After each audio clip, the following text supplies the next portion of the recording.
أعوذ بالله من الشيطان الرجيم. بسم الله الرحمن الرحيم. في ظل العرش لنا أمل يجمعنا الله ويعطينا، أمضينا العمر لنا عمل نعمل لله فيا. Мир вам, милость Аллаха и Его благословение. С именем Аллаха и хвала Аллаху. И да пребудет мир и благословение над посланником Аллаха. Да благословит Аллах и приветствует его семью, жен, сподвижников, последователей и тех, кто последовал за ними. А затем, братья мои в Аллахе, сестры мои в Аллахе, воистину я люблю вас ради Аллаха. Я прошу Аллаха собрать нас всех в этой дуне, в повиновение Ему, и в ахирате, в обители Его щедрости, вместе с пророками, правдивыми мужами, павшими мучениками и праведниками, которых облагодетельствовал Аллах. Как же прекрасны эти спутники! Аминь, о Аллах! Любимые братья и сестры, наш разговор продолжает быть связанным с благословенным циклом передач, который я назвал «Под тенью трона». О Аллах, сделай так, чтобы мы оказались под Твоей тенью в тот день, когда не будет другой тени, кроме Твоей.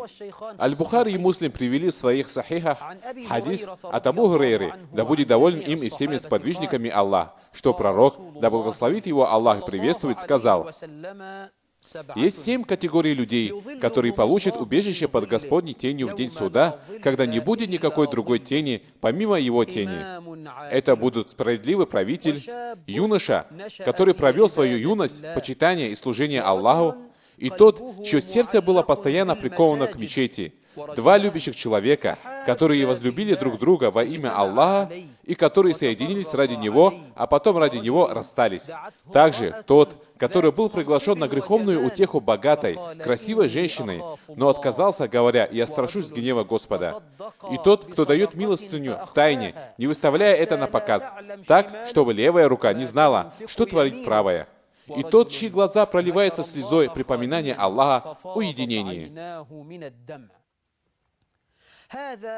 Это наша 11-я встреча на этой передаче. Встреча номер 11. Мы продолжаем говорить о 3-й из 7 категорий людей.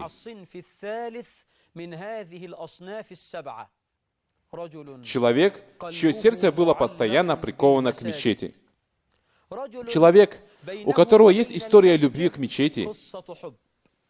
Его сердце приковано к ней, как светильник, висящий на мечети. Его сердце привязано к мечети сильной любовью. У этого человека есть история любви к мечети. В мечети он находит радость, удовольствие, ликование, веселье и довольство. Его сердце привязано к мечетям. Он радуется птице в мечети больше, чем голосу своей жены. Аллаху Акбар. Его сердце привязано к мечетям. Я уже говорил о совершении намаза джамаатом, о достоинстве такого намаза, о доказательствах его обязанностей и об удивительных примерах из жизни сподвижников и праведных предков в том, как они придерживались совершения намаза джамаатом. Затем я говорил о фаджр-намазе, где надо совершать фаджр-намаз. На третьей нашей встрече я говорил о смиренности в намазе. Смиренность в намазе. В этот вечер тема нашего разговора — как мы можем достичь смиренности. Сегодняшняя серия — одна из самых важных и главных во всем этом цикле передач. Как мы проявляем смиренность в намазе, о рабы Аллаха? Мы слышали о смиренности пророка. Как долго он выстаивал ночные намазы, забывая о голодном желудке и об опухших от длительного стояния ногах. Потому что он чувствовал наслаждение, счастье и радость, когда стоял перед Аллахом. Мы видели, как в одну из ночей, когда он болел, он выстоял длинную ночную молитву, за время которой прочитал 10 джузов из Корана. Он говорил: «Дай нам покой посредством намаза, о Биляль». Он также говорил: «Радость для меня была сделана в намазе». Иногда он даже покидал супружеское ложе с позволения жены, чтобы совершить поклонение своему Всевышнему Господу. Он плакал так, что его колени промокали от слез. Мы слышали, что Абу Бакра ас-Сиддика называли словом «асиф», сожалеющий, горестный. Когда он слышал Коран, то плакал. Если он читал Коран, то плакал. Если он вел намаз, то плакал. Если он совершал намаз с кем-то, то плакал. Мы слышали, что однажды Умар бин аль-Хаттаб услышал, как один ребенок читает Коран, когда наступит событие, день воскресения, и упал, потеряв сознание. После этого он болел в течение месяца. На фаджр намазе он в основном читал суру Юсуф, и когда он доходил до слов нашего Господа, который говорил о Яхубе, алейхиссалям, и лучше проявить терпение, только Аллаха следует просить о помощи против того, что вы рассказали. Рыдание Умара было слышно даже в последних рядах молящихся. Мы слышали о смиренности в намазе Абу Абдуррахмана Абдуллы бин Умара. Мы слышали о смиренности Абдуллы ибн Зубейра, который постоянно был в мечети и был прозван голубем мечети. Мы слышали о смиренности Ибн Хуфейма, на спину которого садились птицы, когда он совершал поясной или земной поклон в намазе. Настолько долго он выстаивал намаз. Мы слышали удивительные вещи о смиренности в намазе Зейнуль Абидина, Али бин аль-Хусейна. Мы слышали что-то удивительное о смиренности Сили и Муазы, его жены. Да помилует их Всевышний Аллах. Мы удивлялись, когда сравнивали наш намаз с их намазом. Мы увидели, что мы словно играем в намаз, обращаемся с намазом как с игрушкой, и нет мощи и силы ни у кого, кроме Аллаха. Как мы можем достичь смиренности? Смиренность — это душа намаза. Намаз без смиренности — это мертвый намаз. Смиренность — это душа намаза. Намаз же — опора религии. Кто будет выстаивать намазы, тот исправит и свою религию. Кто разрушит его, тот разрушит и религию. Смиренность в намазе накладывает отпечаток на людскую жизнь. Когда мы смотрим, как люди делают намаз в мечетях, то испытываем сожаление. Большинство людей словно клюют в намазе, подобно тому, как петух клюет зернышки. Они обворовывают собственный намаз. Они делают намаз без покорности, смиренности, спокойствия или размышления. Они проклевывают свой намаз. Поэтому мы не видим, чтобы намаз оставил в жизни людей какой-нибудь след. Мы видим людей, совершающих намаз, которые могут лгать. Есть и такие, кто делает намаз и занимается при этом ростовщичеством, молящиеся, которые злословят на мусульман, молящиеся, которые сплетничают, молящиеся, которые не дают наследство дочерям. Как же подобные вещи могут исходить от совершающих намаз людей? Господь миров говорит в своей священной книге: «Воистину намаз оберегает от мерзости и предосудительного». Так как же их намаз не оберегает их от мерзости и предосудительного? Ответ: потому что они в принципе изначально не делали намаз так, как его совершал посланник Аллаха, саллаллаху алейхи вассалям. Они не делали намаз так, как сподвижники посланника Аллаха. Они не делали намаз и так, как делали его последователи сподвижников, табиины и те, кто последовал за ними вплоть до судного дня. Смиренность в намазе. Аллах связал успех со смиренностью. Всевышний Аллах сказал: «Воистину преуспели верующие». Каково их описание, о Господь? Аллах сказал: «Которые смиренны во время своих намазов». Наш Господь научил нас, что одно из качеств богобоязненных — это выстаивание намазов и смиренность в намазе. Всевышний Аллах сказал: «Алиф лям мим». Это Писание, в котором нет сомнения, является верным руководством для богобоязненных, которые веруют в сокровенное и совершают намаз.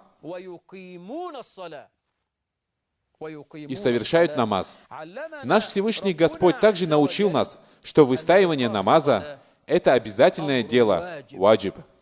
Он сказал: совершайте намаз, выплачивайте закат и кланяйтесь вместе с кланяющимися. Что такое смиренность? Мы говорили, что в языке слово «смиренность» хушу, как сказал Ибн Дурейд, означает покорность, бесспорность, приниженность. Ибн Фарис сказал: смиренность — это успокоение, покой, спокойствие, и оно близко к покорности и повиновению. Ар-Рагиб сказал: смиренность — это просьба и мольба. То есть в арабском языке смиренность означает приниженность, покорность, спокойствие и повиновение Аллаху, Господу миров.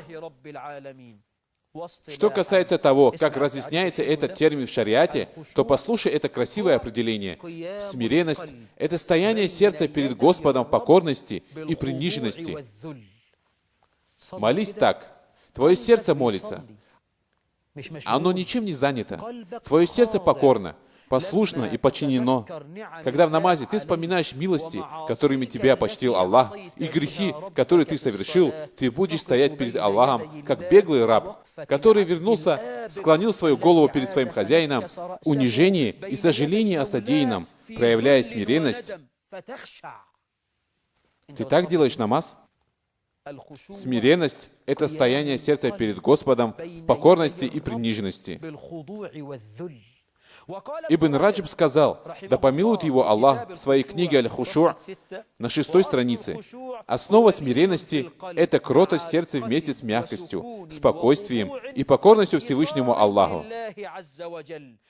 Если сердце будет смиренным, такими же станут и органы тела, потому что органы тела подчинены сердцу. Он сказал правду.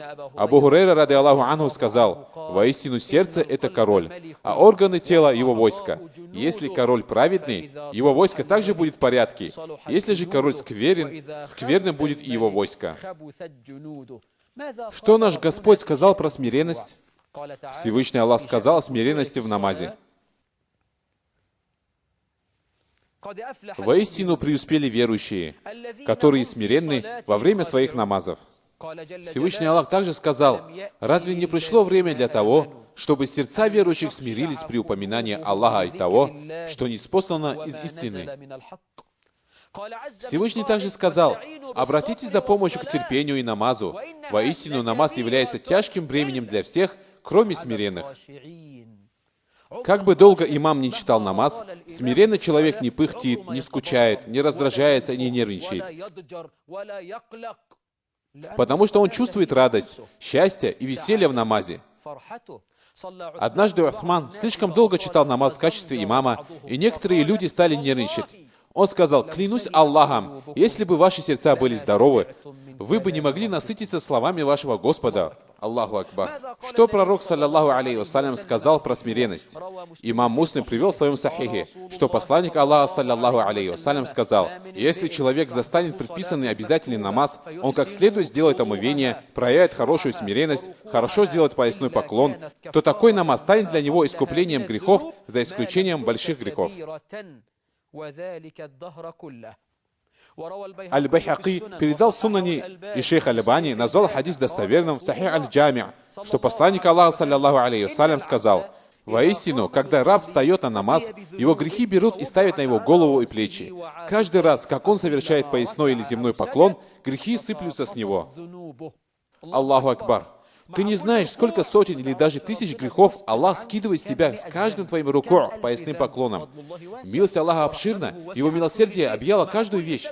Ты также не можешь знать, сколько тысяч или сотен тысяч грехов Аллах скидывает с тебя во время твоего земного поклона. Ат-Табарани привел Аль-Кабири, а шейх Аль-Альбани назвал этот хадис достоверным, что посланник Аллаха, саллаллаху алейхи вассалям, сказал: первое, что исчезнет из этой уммы — смиренность. Невозможно будет увидеть смиренного человека. Это беда. Пройдись по мечети, ты найдешь людей, которые совершают иша намаз за 2 минуты. Они делают 2 раката сунны за 1 минуту, безо всяких размышлений о том, что они делают. Просто механические движения. Имам в одном мире, они в другом. Молящийся за имамом человек стоит и зевает.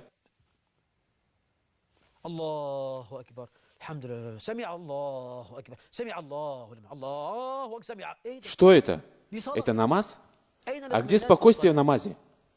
Мы действительно не видим ни одного смиренного. Дейлями привел в своем Муснад аль-Фирдаус хадис, и шейх Альбани назвал этот хадис хорошим. От Анаса бин Малика, да будет Аллах доволен им и всеми сподвижниками, передается, что посланник Аллаха, саллиллаху алейхи вассалям, сказал: «Вспомни во время намаза о смерти. Воистину, когда человек вспоминает о смерти, он достоин того, чтобы сделать свой намаз хорошим». Молись, как тот человек, который не считает, что сможет сделать еще один намаз, и не делай ничего, за что придется оправдываться. Абу Хамид передает в Аль-Ихья, что посланник Аллаха, саллиллаху алейхи вассалям, сказал: «Воистину, раб», это очень важный хадис, «воистину, раб может сделать намаз, но ему будет записано из него только 10-я, 9-я, 8-я, 7-я, 6-я, 5-я, 4-я, 3-я часть или половина».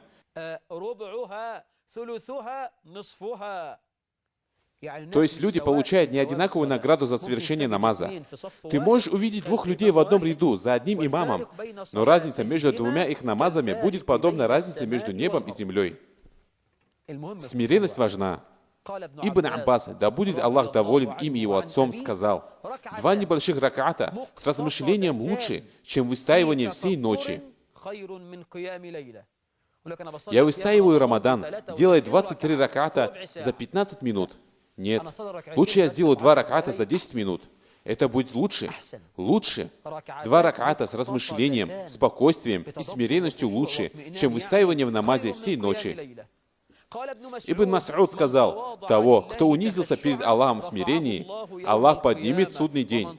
Того же, кто не унизился и возгордился, Аллах унизит в судный день. Эти слова упомянул имам Ваки' бин аль-Джаррах в книге «Аз-Зухд» во 2 части на 467 странице. Хузайфа бин аль-Яман сказал: «Остерегайтесь лицемерной смиренности». Его спросили: «А что такое лицемерная смиренность?» Он ответил: «Когда ты видишь, что тело смиренно, а сердце при этом не смиренно». Человек делает намаз, а сам думает: «Что я потом буду делать? Что?» Он так нервничает, будто умирает или рожает. Но вид у него смиренный. Он лицемерит в своем смирении. Когда ты видишь, что тело смиренно, а сердце не смиренно. Хорошо. Как мы можем достигнуть смиренности? Мы хотим испытывать смиренность во время намаза. Мы хотим молиться так, как это делал пророк Мухаммад, саллиллаху алейхи вассалям. Мы хотим делать намаз так же, как это делали Абу Бакр, Умар, Усман, Али, Ибн Умар, Ибн Зубейр, Асма и Айша. Как мы можем достичь смиренности? Слушай внимательно. Было бы хорошо, если бы ты записывал. Я прошу тебя, законспектируй то, что я сейчас буду говорить. Как мы можем достигнуть смиренности? Первое. Усердно делать дуа в то время и в тех местах, в которых на дуа всегда бывает ответ. Наш господин пророк Ибрагим сделал дуа своему Господу, чтобы тот сделал его одним из смиренных. Послушай, он сказал, и это слова из Корана: «Господи, включи меня и часть моего потомства в число тех, кто совершает намаз. Господь наш, прими мою мольбу». Вы видели? Ибрагим аль-Халиль говорит своему Господу: «Включи меня и часть моего потомства в число тех, кто совершает намаз». То есть тех, кто испытывает смиренность в намазе. «Господи, включи меня и часть моего потомства в число тех, кто совершает намаз. Господь наш, прими мою мольбу». Делай много дуа Аллаху в суджуде, в земном поклоне, когда идет дождь, когда кричат петухи, у черного камня, когда пьешь замзам. Скажи: «Господи, включи меня в число тех, кто совершает намаз». Скажи: «Господь, о Аллах, помоги мне в поминании Тебя, благодарении Тебя и поклонении Тебе». Скажи: «О Господь, я прошу у Тебя смиренного сердца, плачущих глаз, поминающего языка, принятых дел, выздоровления от всякой болезни». Смиренность в намазе – это большая милость и удел. Удел просят, обращаясь в дуа к Аллаху, ар-Раззаку, наделяющему, дающему средства для существования. Так обратись в дуа к своему Господу. Второе. Как следует подготовиться к намазу. Одна из главных причин достижения смиренности – это тщательная подготовка к намазу. Надо полностью совершить омывение. Потому что чаще всего наущение в намазе приходит из-за омовения. Сделай омовение хорошо, чтобы в намазе к тебе не приходили наущения, которые изгонят из твоего сердца смиренность. Муслим передал в своем сахихе, что посланник Аллаха, саллаллаху алейхи вассалям, сказал: «Не указать ли мне вам на то, посредством чего Аллах сотрет ваши прегрешения и повысит ваше положение в раю?» Люди ответили: «Да, о посланник Аллаха». Он сказал: полностью, тщательно делать вуду, малое омовение. То есть каждому органу надо дать его право при совершении омовения. Это и будет полным, совершенным вуду. Третье. Использование сивака для очищения рта перед тем, как обращаться к Всевышнему Господу. Аль-Баззар привел с хорошим иснадом, что посланник Аллаха, саллаллаху алейхи вассалям, сказал: «Очищайте ваши рты для чтения Корана. Чтобы сделать намаз, я почищу рот до того, как из него будет выходить речь Господа миров».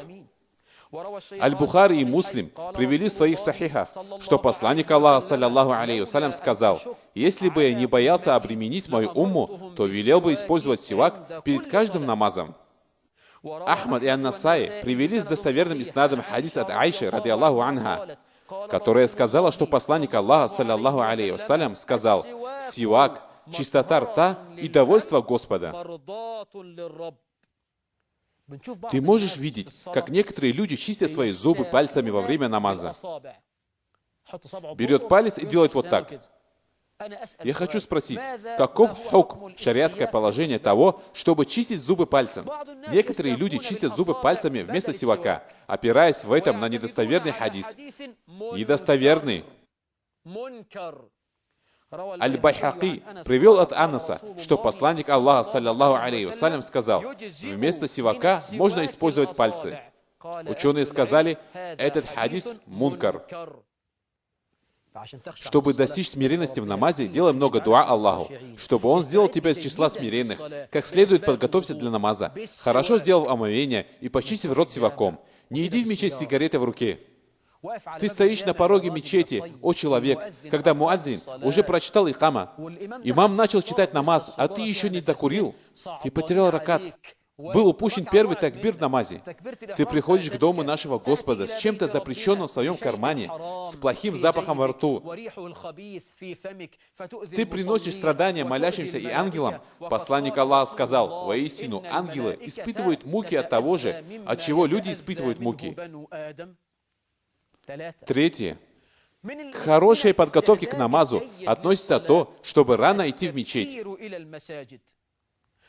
Чтобы заходить в мечеть степенно и спокойно. Муслим привел в своем сахихе, что посланник Аллаха, саллаллаху алейхи вассалям, сказал: «Не направить ли мне вас к тому, посредством чего Аллах сотрет ваши прегрешения и поднимет вашу степень в раю?» Люди сказали: «Да, о посланник Аллаха». Он сказал: «Полное совершение омовения вуду, множество шагов по направлению к мечети». Обратите внимание на следующие слова и ожидание следующего намаза после предыдущего намаза. Это будет для вас рибатом. Это рибат, то есть джихад на пути Аллаха. Человек ждет намаза еще до того, как наступило его время. Он идет в мечеть рано или поздно? Он идет заранее. Он входит в мечеть с достоинством и спокойствием.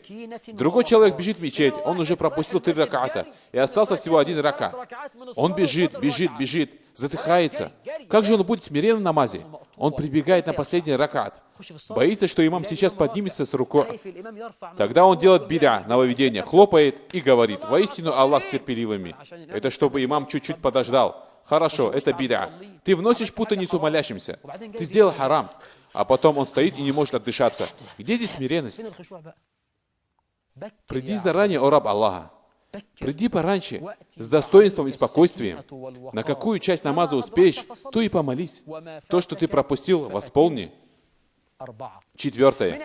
Хорошей подготовке к намазу, которая способствует смиренности в намазе, относится одевание лучшей одежды и то, чтобы надушиться лучшими благовониями. Да, клянусь Аллахом, это то, от чего раскрывается грудь и сердце. Ты хочешь чувствовать смиренность, когда твоя грудь сжата?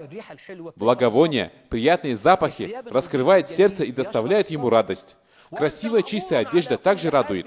В любом случае, тебе приказано делать это при каждом намазе. Господь миров сказал: «О сыны Адама, облегайте свои украшения при каждом масджиде». Здесь слово «масджид» означает не мечеть, а намаз. Даже если ты у себя дома, свет выключен, двери закрыты, и ты собрался делать намаз, надень что-нибудь красивое и чистое и надушись. В этом проявится твое почитание Аллаху. Муслим привел в своем сахихе, что пророк, саллаллаху алейхи вассалям, сказал: «Воистину Аллах прекрасен и любит прекрасное». Ты делаешь намаз у себя дома в майке и шортах. Разве тебе не стыдно перед твоим Господом? Что было бы, если бы твой директор застал тебя в таком виде? Почему вы не чтите величие Аллаха? Почему ты не возвеличиваешь Господа? Почему ты не чтишь величие Аллаха? Нет. Облачение в красивую одежду, умощение благовониями, то, что раскрывает грудь и без всякого сомнения способствует смиренности. Он пришел делать намаз в мечети, а от него исходит плохой запах. Он был обут в обувь и одел носки. Носки те остались еще со времен депрессии 1967 года. Время зимнее. Люди почти не снимают обувь и носки. Только если по необходимости. Вот он входит в мечеть, снимает обувь, проходит в носках по мечети, и в мечети начинает пахнуть тухлой рыбой. Аузу билля. Аллах испытал нас этой бедой. Он делает намаз, от носков исходит запах, и ты до смерти возненавидишь эту мечеть. Как ты можешь чувствовать смиренность, когда ты нюхаешь такую отвратительную вонь? Как можно чувствовать смиренность в таком положении? Он может и привык к такому запаху. И как ты будешь чувствовать смиренность?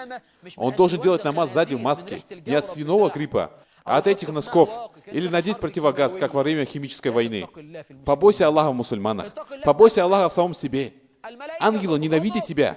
Ангелы испытывают страдания от того же, что и люди.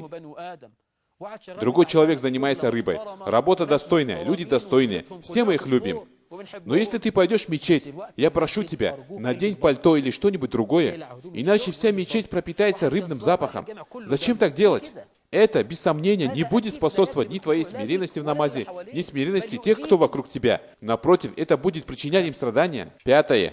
Одна из причин, способствующих возникновению смиренности в намазе, намаз, совершенный в джамаате с искусным имамом.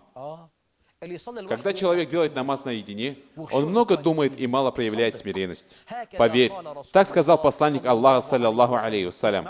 Послушай, имам Ахмад и Абу Дауд привели хадис, который Аль-Альбани назвал хорошим.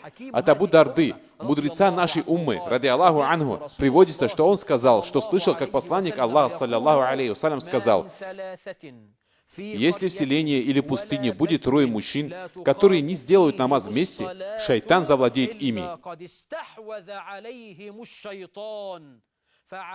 Делайте же намаз джамаатом.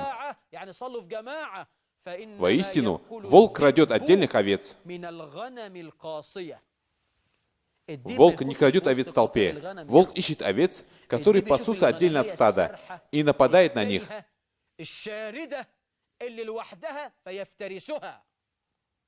Так делайте же намаз джамаатом. Воистину, волк крадет только отдельно стоящих овец. Как хорошо, когда ты делаешь намаз за искусным в своем деле имамом, который делает намаз спокойно и размеренно. Он читает печально. Он скромно и смиренно стоит во время намаза. Я очень сильно люблю молиться за имамом, который читает печально и смиренно, беря за душу.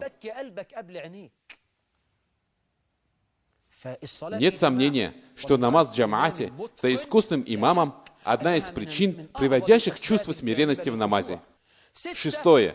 К причинам возникновения смиренности в намазе относится, слушай внимательно, это очень интересно, устранение препятствий, которые мешают тебе в намазе. Как это? Я прошу тебя, уважаемый, прошу тебя, уважаемая, прошу тебя, брат, прошу сестра. Когда вы идете на намаз, снимите с себя все, что мешает вам у порога мечети. Ты снимаешь сандалии до того, как зайти в мечеть. Сними вместе с обувью всю свою дунью. Выкини ее прочь. Чтобы испытать смиренность, когда ты поднимаешь свои руки на первом такбире, выкини назад всю дунью. Выкини ее, брось. Знай, перед кем ты сейчас встанешь, кому ты будешь молиться. Когда Зейнуль Абидин, Али бин Аль-Хусейн, делал омовение, его лицо бледнело. Когда же он вставал на намаз, его охватывала дрожь. Его спросили: что с тобой, о сын посланника Аллаха? Он говорил: знаете ли вы, перед кем я сейчас стану? Кому я буду молиться?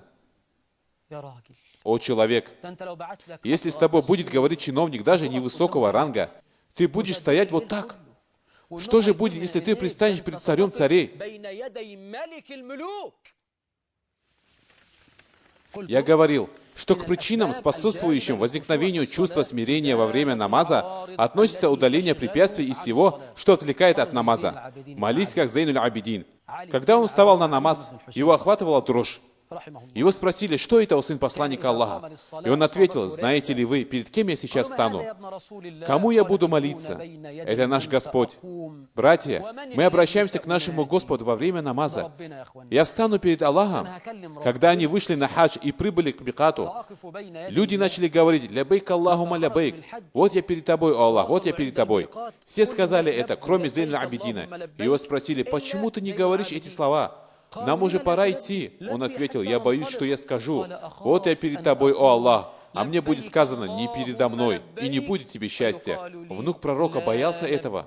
Сегодня некоторые паломники совершают хадж на полученные путем ростовщичества деньги. Они одевают изар во время ихрама и привязывают к нему сумку с сигаретами и все время говорят: прикурить не будет. Скажи ему: о паломник, делай хадж, как те люди. Когда Зейнуль Абидин все-таки осмелился сказать лябейк Аллахума лябейк, то упал с верблюдицы, потерял сознание и переломал несколько костей. Те люди понимали, что такое намаз и что такое хадж. Я сказал, что одна из причин смиренности — удаление всего, что мешает и препятствует. Не делай намаз, когда ты голодный и перед тобой лежит еда. Не делай намаз, когда ты голодный и перед тобой лежит еда. Ты не будешь испытывать смиренность. Муслим привел в своем сахихе, что Айша, ради Аллаху анха, сказала: я слышала, как посланник Аллаха, саллаллаху алейхи вассалям, сказал: нет намаза в присутствии пищи. Если начался иша намаз и был подан ужин, то говорят, что надо сделать намаз. Нет. Нет намаза в присутствии еды. Еда будет отвлекать. Как ты будешь делать намаз в голодном состоянии? Ты чувствуешь вкусный запах, слышишь приглушенный звук ложек, в тарелках суп. Ты просто будешь летать в намазе. Что еще? Не делай намаз, когда ты хочешь пустить газы, испражниться или помочиться.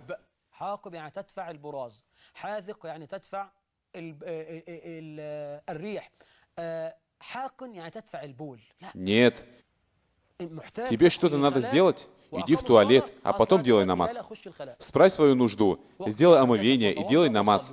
Даже если ты не успеешь сделать намаз джамаатом, у тебя будет оправдание, и на тебе не будет греха. Пророк, саллаллаху алейхи вассалям, сказал, как Муслим передал в том же хадисе: нет намаза в присутствии еды и нет намаза, когда человек хочет помочиться или испражниться. Как ты будешь делать намаз? Как он будет делать намаз, когда хочет в туалет? Если он будет делать намаз в качестве имама, как он будет проводить намаз? Он будет делать намаз очень быстро, словно проклевывая его, чтобы побыстрее его закончить. Если такой человек стоит за имамом, а имам читает длинную суру, тянет все места, где это необходимо или можно, все мадды, все харакаты, он будет нервничать. Что за человек ведет намаз? Что же он такое делает? Итак, если он будет молиться в качестве имама, то не будет испытывать смирения. Если будет молиться за имамом, тоже не почувствует смирения. Если будет молиться в одиночестве, тоже не почувствует смирения. Почему? Не делай так. Нет намаза в присутствии еды, и нет намаза, когда человек хочет помочиться или испражниться. Среди отвлекающих вещей, от которых нужно избавиться до намаза, чтобы не думать о них во время намаза, сторона киблы и одежда. Человек может делать намаз в комнате, где одни картины. Они будут отвлекать его во время намаза. Что за картины? Сними их. Муслим привел в своем сахихе, что Айша, ради Аллаху анха, сказала: у меня была занавеска, которую я повесила у себя дома. Посланник Аллаха, саллаллаху алейхи вассалям, сказал: сними ее. Воистину, ее рисунок мешает мне в намазе. Это была занавеска с цветами и растениями. но не с изображением живых существ, потому что пророк, саллаллаху алейхи вассалям, запретил изображение живых существ. Он никогда не запрещал что-то, что делал сам, саллаллаху алейхи вассалям. Сними то, что отвлекает тебя от намаза, спереди, справа, слева или сзади в намазе. Устранение того, что мешает. Здесь я обращаю ваше внимание, что орнаменты и украшения в мечетях бида, нововведение. Поэтому, когда Умар бин аль-Хаттаб приказал строителям расширить мечеть посланника Аллаха, саллаллаху алейхи вассалям, что он сказал? Он сказал: не красьте красным или желтым цветом. Это отвлечет людей в их намазе. Также и твоя одежда, если на ней много орнаментов, это может тебя отвлечь. Если это тебя не отвлекает, хорошо, можешь делать в ней намаз. Если она тебя не отвлекает, делай в ней намаз, это халяль. Если же это тебя будет отвлекать, надень другую одежду. Муслим привел в своем сахихе хадис, в котором Айша, радиллаху анха, сказала, что пророк, саллаллаху алейхи вассалям, делал намаз в клетчатой одежде под названием хамиса, который ему подарил Абу Джахл. Во время намаза он посмотрел на их орнаменты. Вот так посмотрел. Он же делал намаз с открытыми глазами. Некоторые говорят: я зажмурюсь, чтобы испытывать смирение. Нет, так неправильно. Это не из сунны пророка. Он посмотрел на орнамент одежды. Когда же намаз закончился, он сказал: идите с этой рубашкой к Абу Джахму и принесите мне его анбаджанию. Анбаджания – это дешевая одноцветная одежда с грубой отделкой.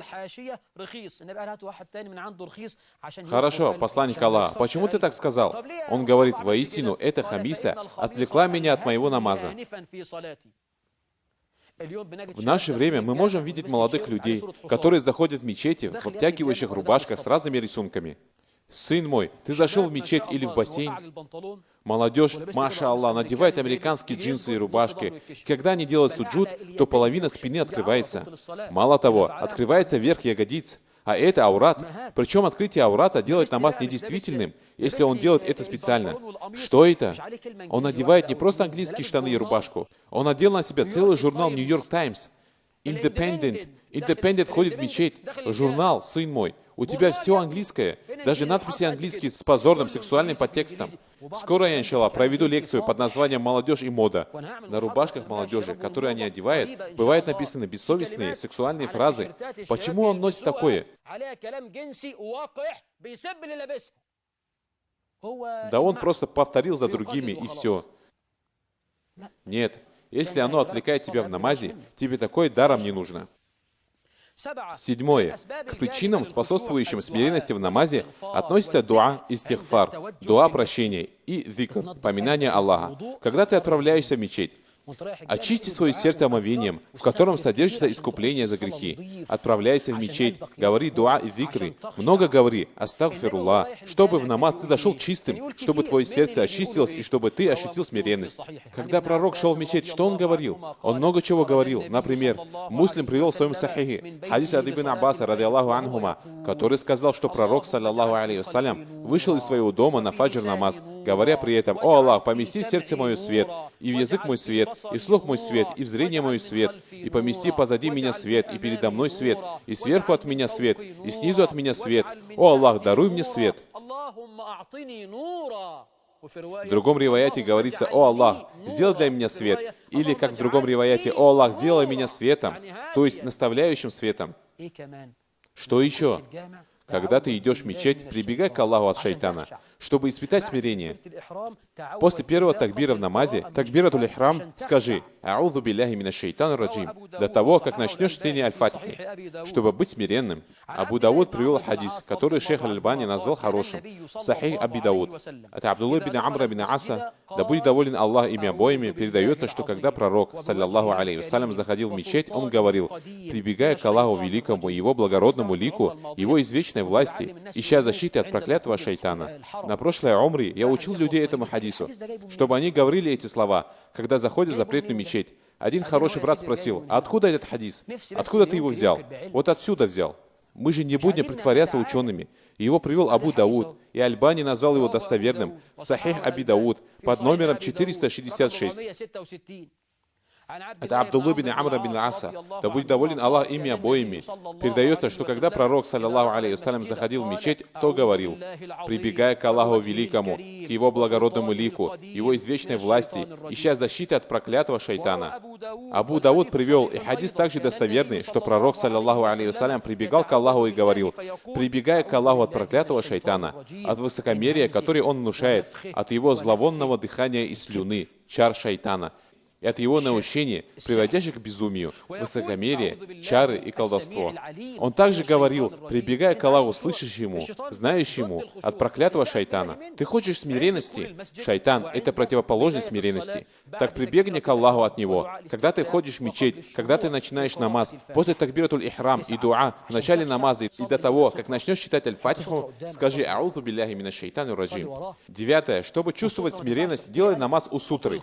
Сделай перед собой сутру и делай намаз за ней. Нельзя, чтобы твоей сутрой была ручка, палка или очки. Нет.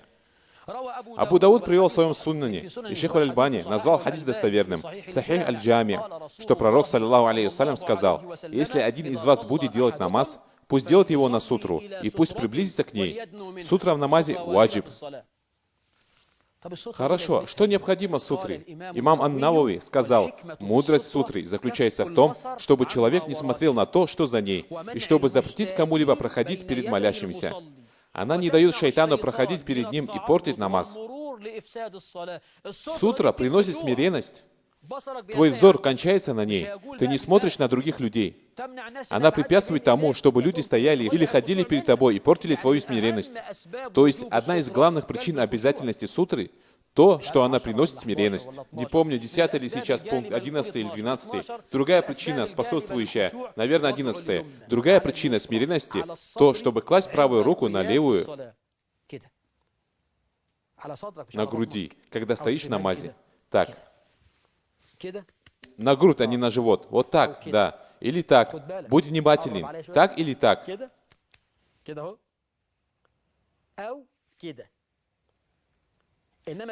Так они лежат друг на друге. Мы сказали, так или так.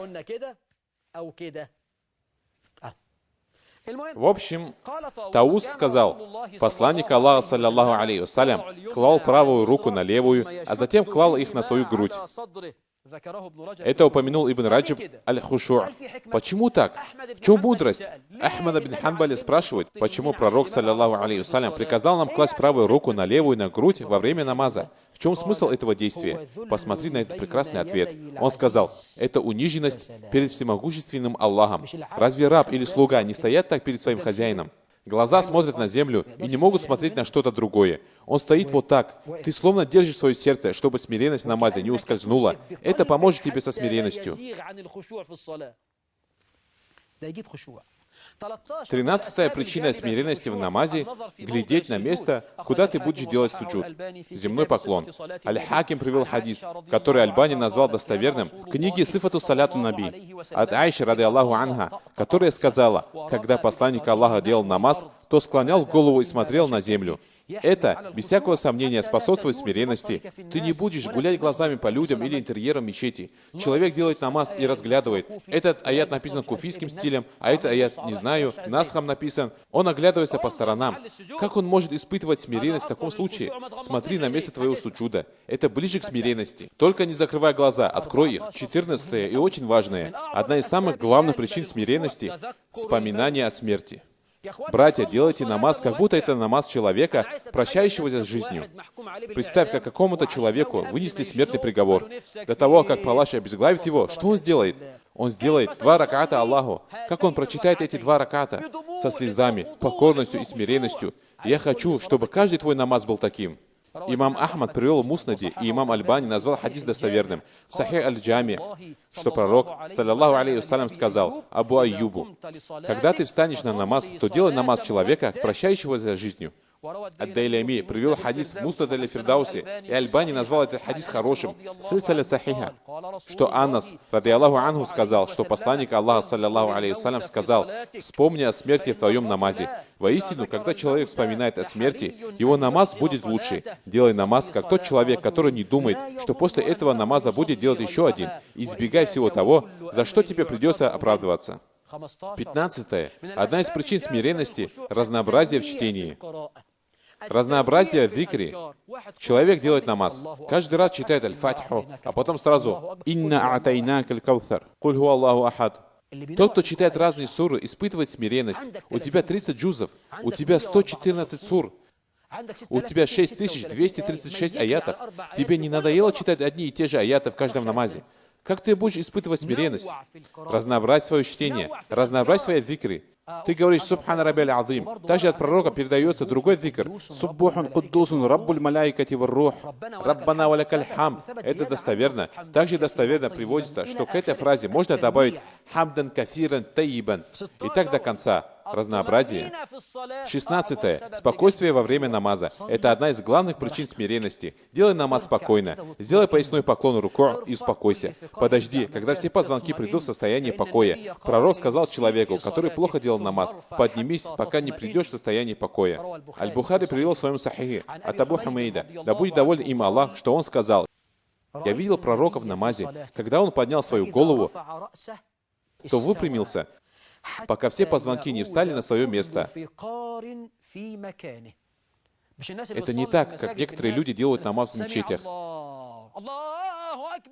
Некоторые люди еще не успели выпрямиться. Ты делаешь намаз или играешься? Разве это намаз? Дай людям вздохнуть, чтобы они сказали «Раббана валякаль хамд». Нет, он должен молиться быстро, у него работа. Он должен сделать 2 раката и побежать. Нет, это не намаз. Тот, кто так делает, вор. Посланник Аллаха, саллаллаху алейхи вассалям, сказал: самые плохие воры – те, кто крадут из своего намаза. Самый главный вор – тот, кто украл из своего же намаза. 17-я причина смиренности в намазе – размышления об аятах, зикрах и дуа. Я тебя прошу, размышляй о них, я тебя прошу. Прошу тебя, размышляй о них. Ат-Табари сказал в предисловии к Тафсиру: «Воистину, я удивляюсь тому, кто читал Коран, но не знал его толкования. Как он может наслаждаться им? Человек читает аят и не знает, что он значит. Как же он найдет в нем наслаждение?» Всевышний Аллах говорит: «Неужели они не размышляют над Кораном? Или же на их сердцах замки?»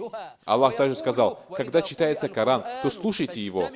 Слушание значит внимательность, бдительность, внимание. Говорит царь царей, речь нашего Господа, то слушайте его. И что? И храните молчание. Это тоже включает в себя размышления. Это не станет возможным, если ты не прочитаешь книг по тафсиру или хотя бы значение слов Корана. Когда ты читаешь книги по адкарам, читаешь объяснения зикров, все это будет способствовать смиренности. Так человек будет читать в намазе какой-то аят. Он знает, по какому поводу был ниспослан аят, про кого он был ниспослан, что он означает, уроки, которые из него можно извлечь. Будет ли он читать его так же, как человек, который всего этого не знает? Нет, это невозможно. Он будет чувствовать смиренность не такую, как тот, кто ничего не знает про этот аят. Если вообще этот второй будет испытывать смиренность.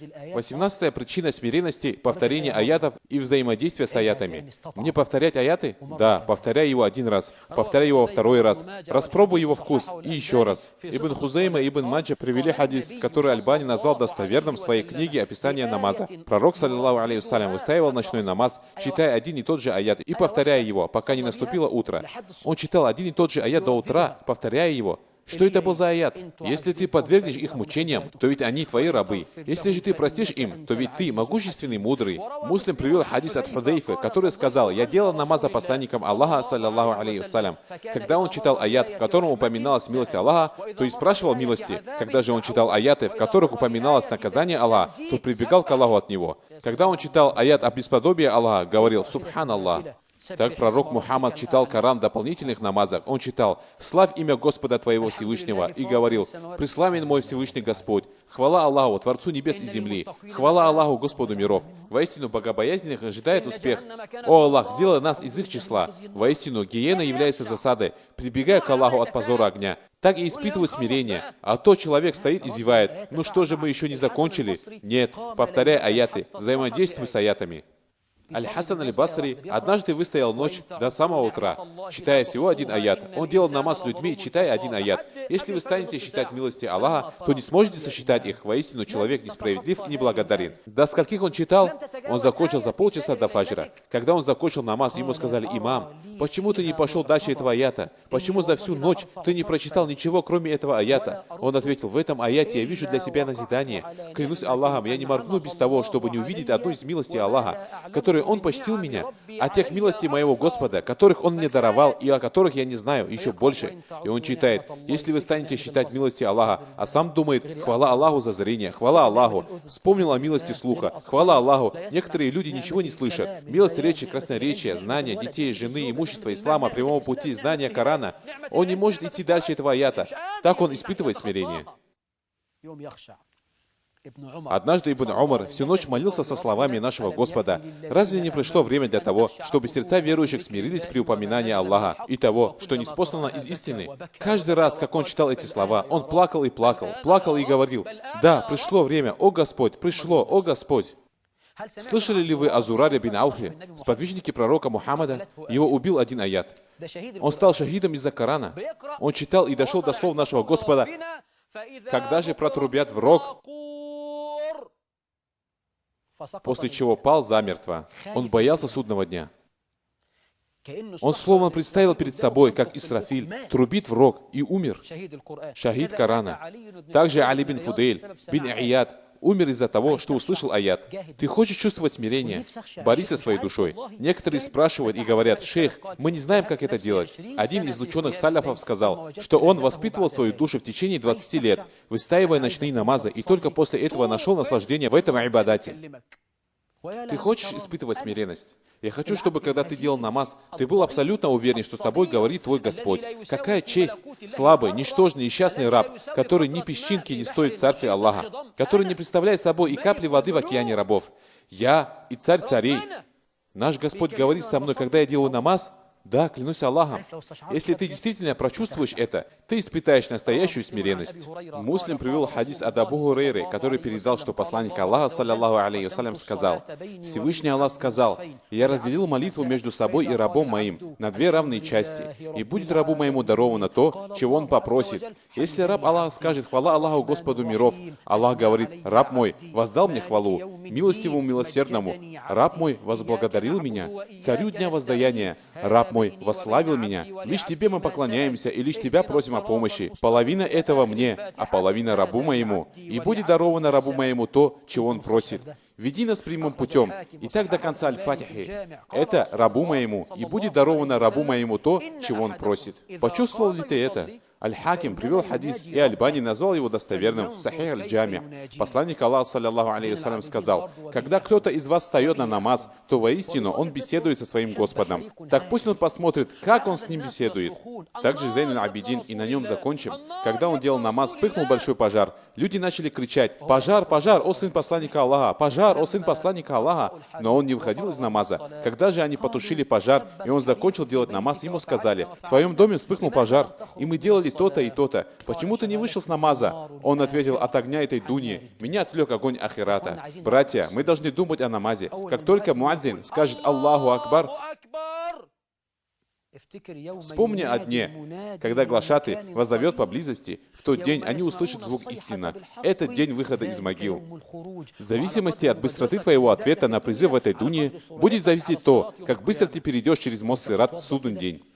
Ты делаешь омывение, смываешь с себя всю грязь тела. Вспомни о сердце, которое пачкается грехами. Ты должен омыть его водой покаяния. Когда ты говоришь «Аллаху Акбар», «Аллах более велик», то остерегайся того, чтобы дуня в твоем сердце была больше. Деньги важнее, чтобы в судный день Аллах не сказал тебе: ты лжец, ты лжец. Когда ты стоишь перед Аллахом в таком положении, знай, что перед тобой Господин и Повелитель. Если Он что-то прикажет тебе или запретит, ты в принципе не сможешь сказать ничего, кроме «слушаем и повинуемся». Твоего прощения мы просим, Господь наш, и к Тебе предстоит прибытие. Когда ты обращаешься к Кибле, в ее сторону, я хочу, чтобы ты встал перед ней сердцем, повинующимся Господу небес и земли. И можно много-много об этом говорить. Разрешите мне сказать еще кое-что. В одной телевизионной передаче один уважаемый ведущий сказал, что шейх Мусаад Анвар в течение 1,5 часов говорит о никабе. Привел далили из Корана и Сунны, упомянул, что ханбалиты говорят, что никаб ваджиб, обязателен, и что он не знает, откуда я это взял. Слушай сюда, уважаемый. Выдающийся ученый Ибн Муфлих аль-Ханбали привел слова от шейху ислама в книге «Аль-Адабу шар'ия валь-Минах аль-Мар'ия», часть 1, страница 316. Он говорит, открытие женщинами их лиц, когда их могут видеть посторонние мужчины, недопустимо. Второе. Ибн Муфлих аль-Кады сказал в Аль-Фуру', часть 2, страница 601. Он говорит, послушай, имам Ахмад сказал, что под внешней красотой имеется в виду одежда, и вся женщина аура, даже ногти. Понял ли ты, откуда я взял слова ханбалитов? Это сказал Ибн Муфлих аль-Кады, Аль-Фуру', часть 2, страница 601. Затем он сказал, что шейх передал от египетского муфтия Хасанейна Махлюфа, что хукм никаб для женщин такой же, как для жен пророка. Он не знает, откуда я взял эти слова. Слушай, уважаемый, это слова из книги «Сифатуль Баян ли Ма'ани Кур'ан» шейха Хасанейна Махлюфа, часть 2, страница 190. Он сказал, да помилует его Аллах, о словах Всевышнего Аллаха, если вы просите у них, жен пророка, какую-либо утварь, то просите у них через завесу.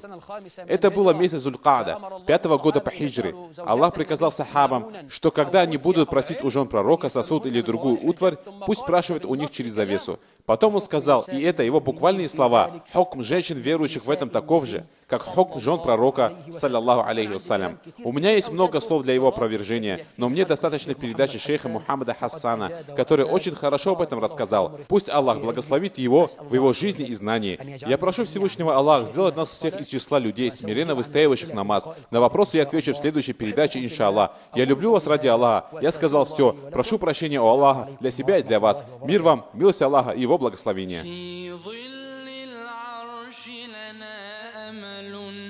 يجمعنا الله ويعطينا أمضينا العمر